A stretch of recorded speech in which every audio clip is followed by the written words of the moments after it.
for power purposes, they say if Iran has one iota, one whatever it is, in nuclear materials, it is wrong, and I think that's unfortunate. May I say something, Gary? The admonishment I gave Daryl stands, and Alan, with all respect to you as well, and that you're selling the people short when you think that they don't understand the baseline of what's being discussed. When people say, when the president says that Iran should not be allowed to have nukes, he's not saying they should not be allowed to have radiation therapy, which they already have. Everybody knows what he means, and we don't have to break it down into that kind of nuance. I mean, there has to be a baseline of discussion, and I think most people understand that baseline of discussion. I'm really a little bit amazed that you and Daryl even bring it up. Either that, or I'm totally oblivious to the fact that a good portion of the population has no idea what we're talking about. Alan, what were you going to say? I understand Alan and Daryl, they both mean well, but I'm afraid the knowledge about capability of this regime, it's almost zero. The government goes to the hospital and shoot the doctor because they were treating these demonstrators. They're not going to sit down and emphasize on the nuclear power facility to help cancer people and the medical and so forth and so on. Since Obama signed that treaty with Iran, Iran had plenty of time to build a nuclear facility to help the electricity. Tehran, the capital city, in last 2 years, they have 3 hours electricity in a day. Come on, guys. When they said nuclear power, that means nuclear bomb. Prior to the JCPOA being ripped up, do you think that they had built any nuclear bombs? Yes, they built in Natanz after they signed that treaty. So you're maintaining that they violated the treaty. Exactly, sir. And let me add this point, that they did that in spite of the fact that we had international monitoring. So you don't trust the international monitoring as well. I know, because they gave them 2 weeks to go. 2 weeks they given to these nasty government. They given 2 weeks notice before they go and inspect. What are you talking about? They didn't have monitors in fact, Alan. That's the problem. So you think that we're better off to have ripped up the JCPOA, which was a starting point, than where we are today? Is that fair? Yes, it is fair. It is fair because 120,000 people so far got killed by this regime. You think this regime has a mercy on you? I doubt. No, I don't think that the regime has mercy on me. But I also think that the JCPOA was a starting point. It wasn't a... It never was. It was meant for me and you to think it's a starting point. But for Iran was another win because they built three nuclear facility under the ground, and Natanz is the most advanced one. Well, as Gary said, the bombs destroyed those. So that happened before we theoretically went into this stupid war. There is no perfect solution, and I appreciate dialoguing with you.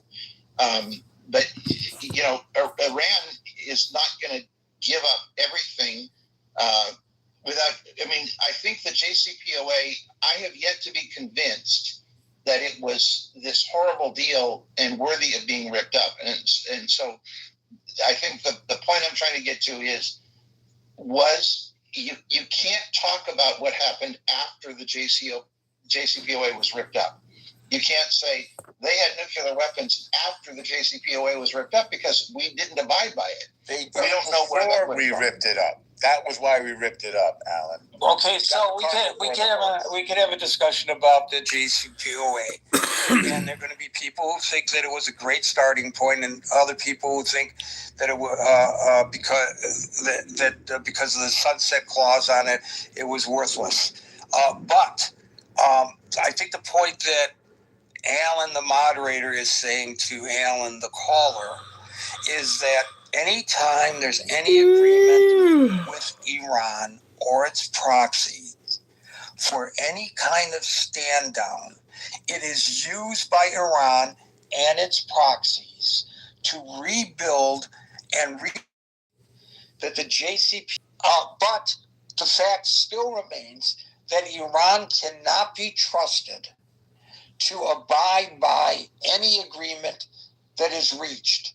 And there is intel today to suggest that even if they say, sure, come in and take the nuclear dust, which we haven't even gotten to that point, there are other facilities in that vast mountainous range that have yet to be detected that are already in operation enriching uranium. That is the issue, I think, that Alan, the moderator, is trying to allude to. So, Alan, the caller, hold on a second. Alan, the moderator, tell me if that's a concise recitation of the position you're trying to make. Exactly. You said it a lot better than I do because your ability to speak English is 100% more than me. But I'll go with Alan, our spokesman did a minute ago. I understand his point, but we are not dealing with the legitimate government. We're not dealing with the government. There is a shredded truth to them. They are bound to get us any way they want. That's in them books. Yes, but go ahead. I'm sorry. I think I was cut off. No, it's okay. Back to you, sir. I was going to say, if you believe that, and I believe that too. I shouldn't say if you believe that. I said let's assume what you said is true.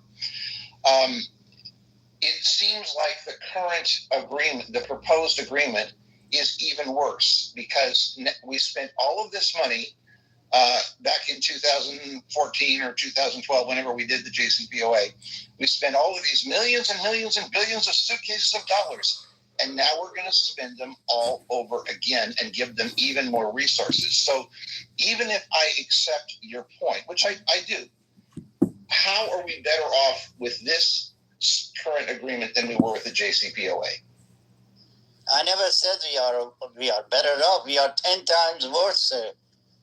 Did you hear what I said? I did. When President Trump says to Iranian help is on the way, he meant help to the regime. But yes, we as an Iranian, I as an Iranian born, an American citizen, didn't understand.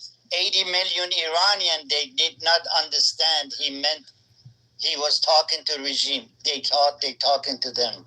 120,000 people dead. It is not the number they can forget. They're not giving up. That's the main thing is they are not giving up. They saying it every day. They say we go in the street, we die, but we will not. I heard you say that, but I still maintain that if the JCPOA was not perfect, nobody is arguing that. But there is a tendency for people who are Trump lovers to draw in very straight black and white lines. And unfortunately, this is a complex situation. And I appreciate you acknowledging that we're worse off with the agreement now than we were before the JCPOA. So thank you. Thank you both. And to Alan, the moderator, if you think my English is good, wait till you hear my Farsi. Just kidding. El Normo, followed by Brian. Parchame Falastini bo con tu conet. That's my Farsi. Alan will understand. So, right, Alan, the moderator? Yes, sir. Yes, sir. There we go. All right. Boom. You know how much I admire you. I don't need to tell. Well, it's mutual. It's mutual and more so. And thank you. So it's just puzzling to me that people will not read and they won't listen to Iranians. Somehow they think they know better. With their superficial Twitter size take on a situation like this, geopolitical situation. The problem with the JCPOA is that the restrictions are phased out, and therefore was regarded by the Islamic Revolutionary Genocide Corps as a path to nuclear weapons. A path to nuclear weapons. It would have sunset by now, of course, last October, I believe, 2025. And so we would have been in my view, infinitely worse situation had we not torn it up in 2018 after we discovered the secret nuclear weapons program of Iran. The plans, the scientists, the nuclear sites, and worst of all, the enriched nuclear material, which they had not. Right, and by the way, if you don't mind me interjecting, Norman, No. You'll recall that after the JCPOA was put into effect, there were a number of Iranian nuclear scientists that mysteriously died, and a number of mysterious accidents that occurred in their nuclear weapons program that they shouldn't have been producing anyway under the JCPOA. So in the first place. So there is the proof in the pudding that while it was well-intentioned, and I'm not saying it was a good idea to tear it up, but I'm saying that while it was well-intentioned, it was not a panacea by any stretch of the imagination. Not least of all because they violated it. Because it was which is something that Alan would have told us all, not you and me, I'm just saying told us all, and did, that it would be violated. He knew that they would not abide by it, and he was right. He was right. And we should listen. I'm just hitting some high points here. I think it is an emotional and nonsensical appeal to somehow compare or to contrast selling one's blood for dinner with defense money that was requisitioned a few years ago to buy the munitions that we've expended in this war, which of course we will have to replenish with newer, more modern, and even more effective military technology. So that was just a very manipulative, in my view, unfair, inaccurate, nonsensical, emotional appeal that has nothing to do with this war. Let's go. There was a statement that we don't know why we're there. I think the problem with the messaging wasn't with the messenger. It was on the receiving end, with all due respect. Why? Because anybody watching the situation knows very well that there were 4 huge reasons. And again, the President mentioned it, the Secretary of State mentioned it, the Secretary of War mentioned it, and I mentioned it here. 4 big reasons for going in to Iran. Number 1, the nukes. Number 2, their ballistic missiles. Number 3, their terror proxies. And number 4, their horrific slaughter of their own people. And it is baffling to me that people cannot seem to muster any enthusiasm for the beautiful and cultured and Western-leaning and educated and enlightened Iranian people to be free. For some reason, they just don't count. I don't get it. On the subject of civilian nuclear use or nuclear material that was just mentioned, forgive me, patently false. Because nobody cares if they enrich to 6%, which is what you need for civilian use. The problem is when they enrich to 60%, which keeps them, which has no civilian use, and puts them within arm's reach of a nuclear weapon, which they were continuing to develop, and which they could put on a ballistic missile and deliver to Europe for now, and soon enough to the United States, certainly to and everything in between, by the way, making them into a little North Korea. And many of us will remember when our President Barack Obama left office, he said the number one problem was North Korea. And the reason why is because of its nuclear ability. Well, this country, I mean, we've compared them to Nazis, the Islamic Revolutionary Genocide Corps, not the good people of the country. They're even worse in some ways than North Korea, certainly, because they are expansionist and imperialist, and they want to kill everybody that doesn't worship like them. I don't think the North Koreans want to kill people that don't worship Kim Jong-il. So I've mentioned that they had new secret nuclear sites before we tore up the agreement, and this is confirmed by the IAEA, the International Atomic Energy Agency, and the IRGC did not let them in to inspect them. There was a mention that people don't want their good family to go into war. I understand that. Many of our parents, grandparents, siblings served this country nobly. Some didn't come back. My dad did. I have his flag right here on my coffee table in a triangular box. You may have, with the glass pane. You may have seen those. This was in Incheon in Korea. Some people might have said, don't go into Korea. Probably they did. Some people said, don't go into World War II. I'm sure they did. Some people said, don't go into World War I. I'm sure they did.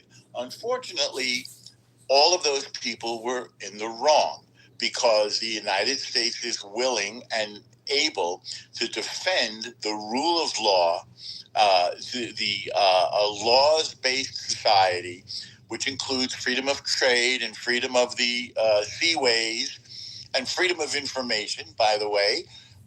You may have noticed that Iran threatened to cut the internet cables that went under the Strait of Hormuz. Like they have a right to do that.